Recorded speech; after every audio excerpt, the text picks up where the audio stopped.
नमस्कार बच्चों।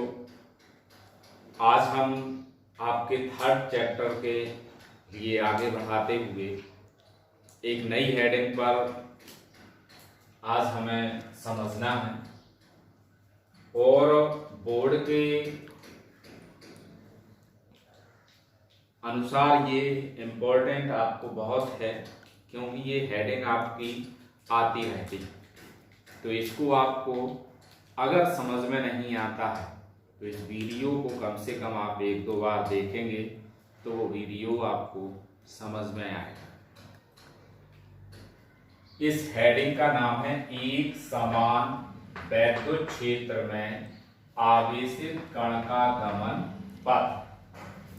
मतलब आपका एक आवेश है और उसका वैद्युत क्षेत्र में हमें गमन पथ ज्ञात करना है। हेडिंग समझ में आ गई आपको। एक समान वैद्युत क्षेत्र में आवेशित कण का गमन पथ, ये हमें ज्ञात करना है। अब आप लोगों ने 11th में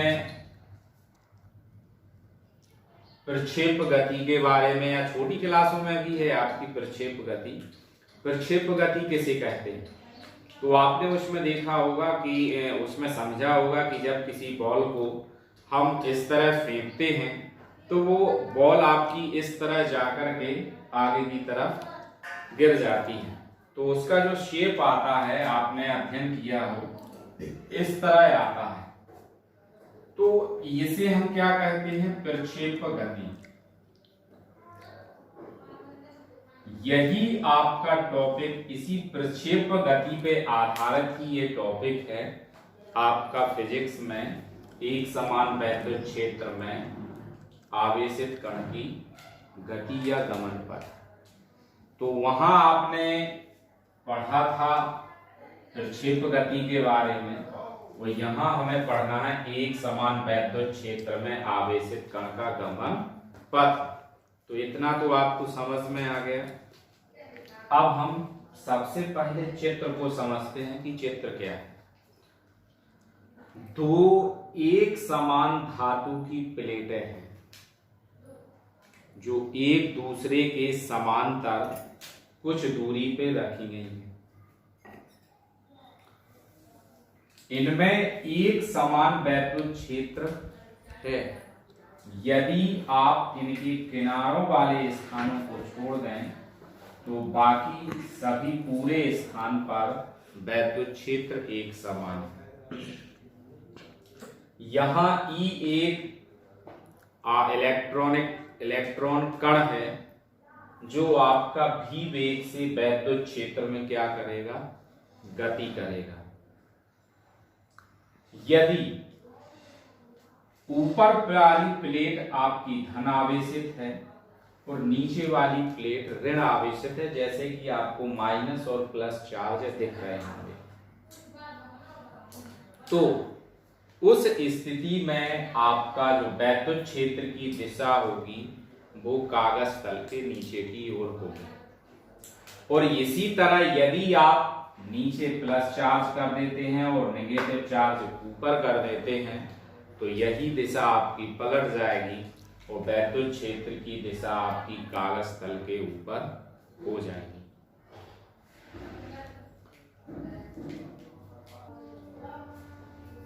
अब आपको एक छोटा सा चित्र और दिखाई दे रहा होगा, OX और OY।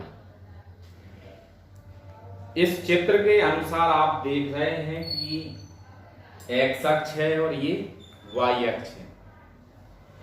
अब आपको ये ध्यान रखना पड़ेगा कि यदि कोई कण एक समान वेग से या एक समान गति से चलता जाता है तो उस स्थिति में उसका त्वरण शून्य होता है। तो यह आपका इलेक्ट्रॉन भी वेग से जब आपका प्रवेश करता है तो x अक्ष के गतिमान रहता है। जो x अक्ष है उसके अनुदिश गतिमान है, वो भी वेग से प्रवेश करता है। तो वैद्युत क्षेत्र जो आपका y अक्ष होगी वो आपकी ऋणात्मक है, तो कहां की ओर होगी? नीचे की ओर है। अतः इलेक्ट्रॉन एक्स अक्ष के अनुदेश, अब आपकी ये एक दिशा हो जाएगी एक्स अक्ष के अनुदेश, इस स्थिति में कोई बल कार्य नहीं करेगा क्योंकि यहां गति एक समान होगी। एक समान गति में त्वरण शून्य होता है और F बराबर ma से आप जानते हैं कि बल भी शून्य हो जाएगा। तो बल कार्य किस में करेगा? आपका y अक्ष पर ही अकेला बल कार्य करेगा। अतः हम क्या लिख सकते हैं? y अक्ष के अनुदेश, क्या लिखेंगे? y अक्ष के अनुदेश, y अक्ष के अनुदेश एक बल F लगता है, एक बल F लगता है। अतः आप बल को क्या लिख देंगे? F बराबर, आप लोगों ने पहले वाले चैप्टर में पढ़ा था, E बराबर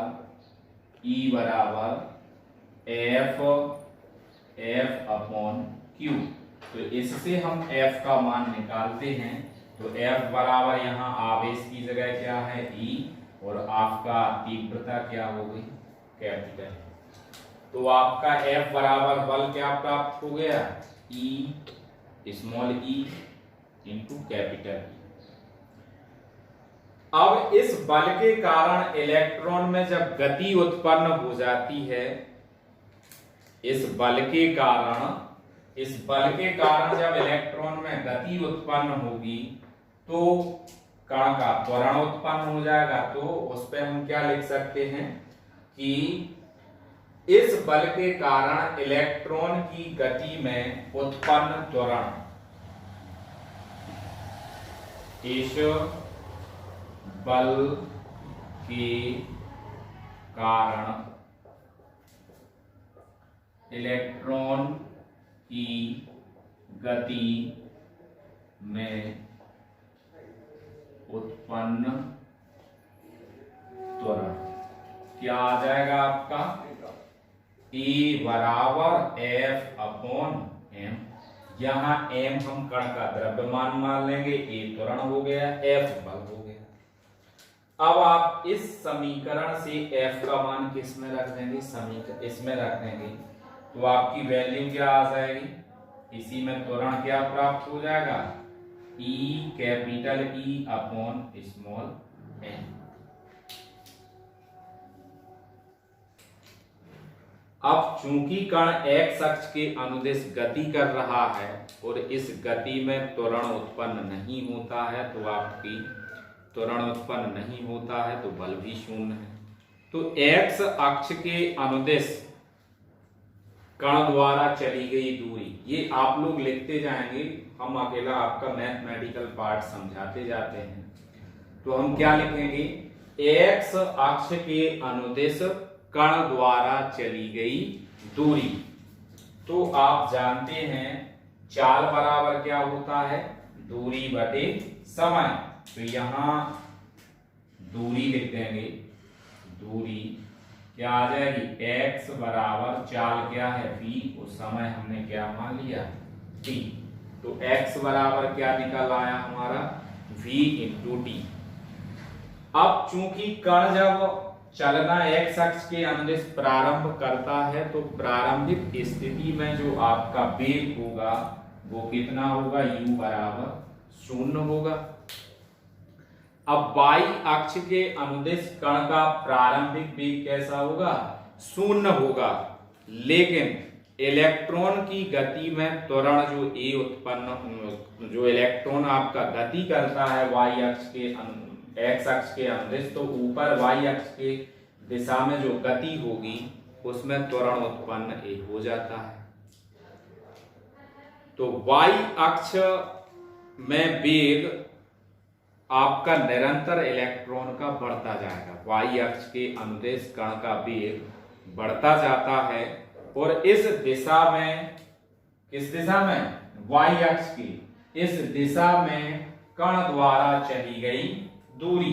तो अब y अक्ष की अनुदिश कण द्वारा चली दूरी दिखाई दे रहा है आपकी, क्या प्राप्त हो जाएगी? y बराबर यूटी आप लोगों को सूत्र हम यहां लिखे दे रहे हैं शॉर्ट में, y बराबर UT plus half eighty square. तो ये वैल्यू आपकी u शून्य है तो शून्य रहेगी, प्लस में क्या आ जाएगा हाफ एटी स्क्वायर। तो इसी को हम आगे बढ़ा सकते हैं, सूत्र क्या मिल गया? y बराबर हाफ एटी स्क्वायर। अब आपका ये पहला समीकरण हो गया, x बराबर vt दूसरा समीकरण हो गया, और y बराबर हाफ एटी स्क्वायर तीसरा समीकरण देखते हो गया। अब आप यहां देखिए, यहां आपका क्या है? त्वरण, और यहां इस सूत्र में क्या रखा है? t। तो यहां हम क्या रखेंगे? समीकरण 1 से a का मान और समीकरण 2 से t का मान। तो इसको हम t को क्या लिख सकते हैं? t बराबर यहां क्या आ जाएगा आपका? x upon v। तो ये t बराबर हमें मान प्राप्त हो जाएगा। क्या लिखेंगे? समीकरण 1 व 2 से, समीकरण 1 व 2 से a तथा t के मान समीकरण 3 में रखने पर क्या आ जाएगा? y बराबर हाफ ज्यों का त्यों आ गया। अब आप देखिए a का मान क्या है? e capital E upon m। इसका मान क्या है? x अपॉन v, और पावर कितनी है? 2। इसी को आगे हम बढ़ा करके क्या लिख सकते हैं? 1 upon 2 e capital E x square upon m v square. तो ये y बराबर हमें प्राप्त हो गया, और इसको हम क्या लिख देंगे? समीकरण नंबर 4 लिख देंगे। अब आपको यहां तक पूरा क्लियर हो गया। y बराबर हमने वैल्यू क्या प्राप्त कर ली? 1 upon 2 e capital E x square upon m v square. समीकरण नंबर 4 दे दिया। अब यहां देखिए, यह समीकरण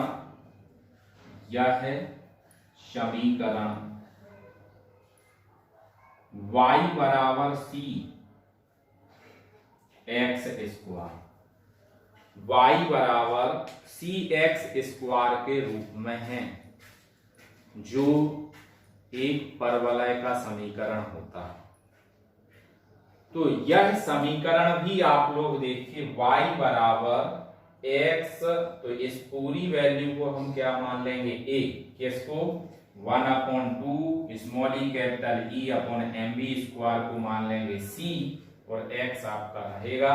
तो इसको हम क्या मान सकते हैं? एक परवलय का समीकरण मान सकते हैं। अर्थात जब कोई कण एक समान जब कोई इलेक्ट्रॉन एक भी वेग से एक समान वैद्युत क्षेत्र में प्रवेश करता है तो उसका पथ परवलयाकार होता है। ये आपको ध्यान रखना है, क्योंकि क्वेश्चन आपका बन के आ सकता है कि सिद्ध कीजिए कि जब कोई कण एक समान वैद्युत क्षेत्र में प्रवेश करता है तो उसका पथ परवलयाकार होता है। अति लघु में बन के आएगा तो आपका ये आ सकता है कि परवलयाकार कण जब परवलयाकार क्षेत्र में उसमें वैद्युत क्षेत्र में प्रवेश करता है तो उस परवलयाकार पथ का समीकरण लिखिए। अब हम अभिलंबवत, जो आपका अभिलंबवत वैद्युत क्षेत्र में इलेक्ट्रॉन का गमन पथ परवलयाकार होता है, तो ये आपको ध्यान रखना है कि जब कोई कण अभिलंबवत वैद्युत क्षेत्र में इलेक्ट्रॉन का जो गमन पथ होता है वो परवलयाकार होता है। समझ में आ गया। अभिलंबवत वैद्युत क्षेत्र में इलेक्ट्रॉन का गमन पथ परवलयाकार होता है। इसको यदि आपको शो करना है तो हम क्या लिख सकते हैं, y बराबर सी एक्स स्क्वायर, अर्थात C बराबर 1/2 small e capital E upon M E square. तो ये आपको एक समीकरण प्राप्त होगा। जब कोई कण अभिलंबवत प्रवेश करता है तो उसका पथ कैसा होगा, परवलयाकार। ये आपको ध्यान रखना है। अब यदि यही हम ये ले लें कि जब कोई कण क्षैतिज स्थिति में प्रवेश करता है तो उस कण द्वारा t समय में जो आपकी चली गई दूरी है वो हम x ना मान के क्या मान लें कि जब कण आपका इस स्थिति में चल रहा है तो उसके द्वारा चली गई दूरी क्या हो जाएगी, चली गई दूरी यदि हम क्या मान लें l, तो x बराबर क्या आ जाएगा l। तो समीकरण 4 से हम क्या लिख सकते हैं, y बराबर 1/2 E capital E upon M भी स्क्वायर एल स्क्वायर। ये समीकरण प्राप्त हो जाएगा। इसी प्रकार यह आप जानते हैं कि जब कोई कण वैद्युत क्षेत्र में प्रवेश कर रहा है इलेक्ट्रॉन, तो वो गति करेगा तो गतिज ऊर्जा उत्पन्न होगी।